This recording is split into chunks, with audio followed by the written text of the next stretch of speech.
Bolton throws down powerful truth on Russia as Schiff swings for another whiff by US for Trump.com. Sunday on Fox News, John Bolton, the national security advisor, spoke to Chris Wallace about Russian election meddling.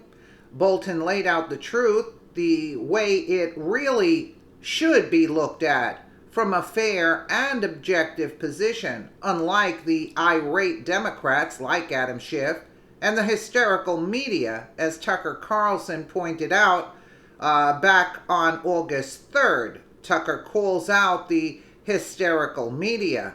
Bolton credited Russia as indeed being the principal violator of general Russian meddling in the 2016 election and beyond, but he did not specify which, if any, campaign Russia was aiming to help win.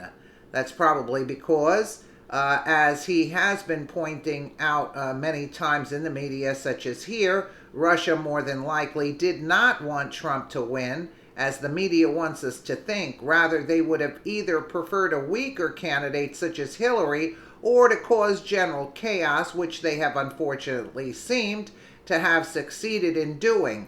And I beg to differ with all of the above. I beg to differ because the Democrats have sown discord, and it's not the Russians that sowed discord in that.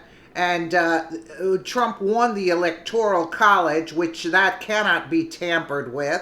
So this is all bogus to me. Let me see if we get John Bolton on here. For almost 2 years, the left has been resisting Donald Trump, yet he has stubbornly refused to stop being this country's democratically elected president. Unable to topple him from power by impeachment, arrest, harassment, or any other means so far, the left has not given up. They've just become angrier, by this point totally distorted by their rage. So mad that the usual epithets have lost their power from overuse. Nobody calls Trump a sexist anymore, or even a bigot. That is too kind. He's Mussolini, Stalin, Hitler, maybe all three of them combined, plus Jeffrey Dahmer and John Wayne Gacy. No, wait, that's not bad enough. He is a maniacal Roman emperor who murdered his own mother and burned his capital down. That sounds about right. Trump is literally Nero while the West burns. He's not well. That's the bottom line, that the President of the United States is completely unhinged and getting worse by the day. The people we saw the other evening at that rally, if that's his base, it's deranged. What we are watching in the Trump presidency is worse than Watergate. Did you hear that? Worse than Watergate, says the man who hasn't worked since Watergate. Yes, it is that bad. The left wants Trump gone tonight, but for some unfathomable reason, he is still in the White House. You can imagine how frustrating that must be. So frustrating that progressives have shifted the focus of their anger from the president to the United States itself. Our country, they tell us, must be bulldozed to bedrock and rebuilt according to revolutionary principles approved by the undergraduate faculty at Oberlin College and, of course, by consensus on Twitter.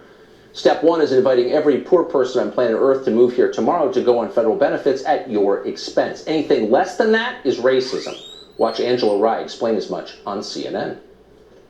This procedure is absolutely based on bigotry and fear-mongering. If you don't understand that your president announced his campaign by talking about building a wall to keep your president keeping not mine. I will never claim a bigot ever. I wish I could tell you where from Africa my ancestors came from, at least part of them, but I wouldn't know because the same bigots who are sending people back away from their children are the ones who brought my ancestors here on ascension. Then where? Congratulations. So, if you listen carefully, you just learned that enforcing federal law is now exactly the same as slavery. That's what CNN is telling us. You may not believe that, but it is suddenly orthodoxy on the left. In New York State, for example, Zephyr Teachout promises that if elected attorney general in this fall's election, she will start throwing ICE agents in prison. ICE has to be abolished. And I say that as somebody who's running for one of the top law enforcement jobs in the country. And as Attorney General, I will continue to speak out against ICE.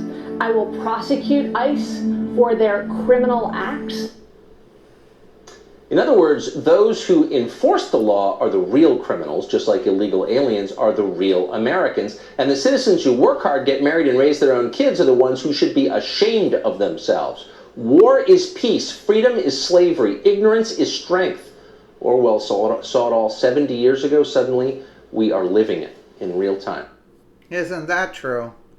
I thought, but I'm not for what Bolton said. Anyway, Bolton sets the record straight on Russian election interference. There's no question that Russia was the principal violator in the 2016, and that their activity this year puts them in the lead. Well,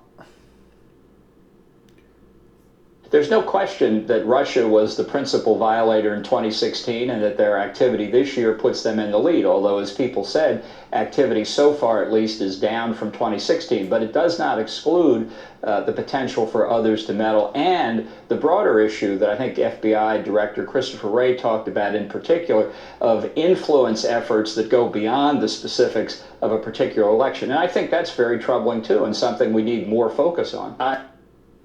Well, additionally, Bolton also states that Russian meddling activity so far, at least, is down from 2016, but it does not exclude the potential for others to meddle.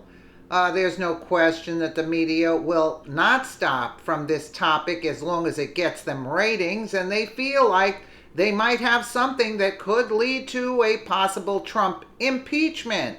But as time passes and there is no collusion, people like Congressman Adam Schiff and their manufactured outrage seem less and less credible with each passing tweet, as seen here. In light of reports that Trump allegedly knew of and approved meeting with Russians, Giuliani is now arguing collusion is not a crime. True, but conspiracy is. Still, does this mean the president's mantra will change from no collusion to no crime, no crime? One can simply scour Schiff's pathetic excuse of a Twitter feed and find post upon post of Russian conspiracy claims. Yet so far, not one bit of evidence that President Trump or candidate Trump colluded with Russians to illegally rig an election. See here, for a good example of how Russia was mishandled by the Obama administration and glossed over by the media due to their pure hypocrisy.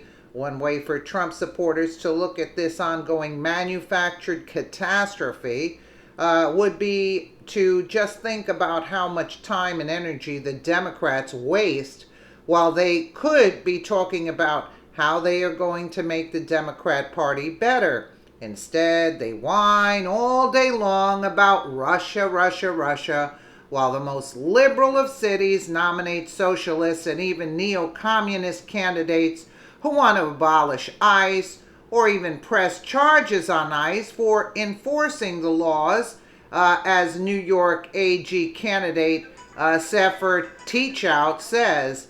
This is the unhinged left, and that Republicans and Trump are running against in 2018 and 2020. Stay tuned, as I'm sure the craziness has just begun.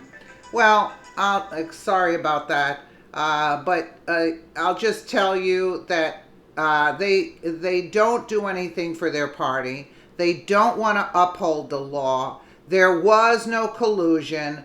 There was no meddling. Put everything aside. Trump won the Electoral College. Nobody can interfere with the Electoral College. Hillary didn't win the popular vote because if you count illegals, that's basically what she got, and dead people voting, how she got the popular vote quote. And nobody sowed discord in this country better than the Democrats themselves have sown discord. And if you watch any media that you watch, you can see that basically everything is going on here. Let me know what you guys think in the comments below. And again, thank you so much for watching.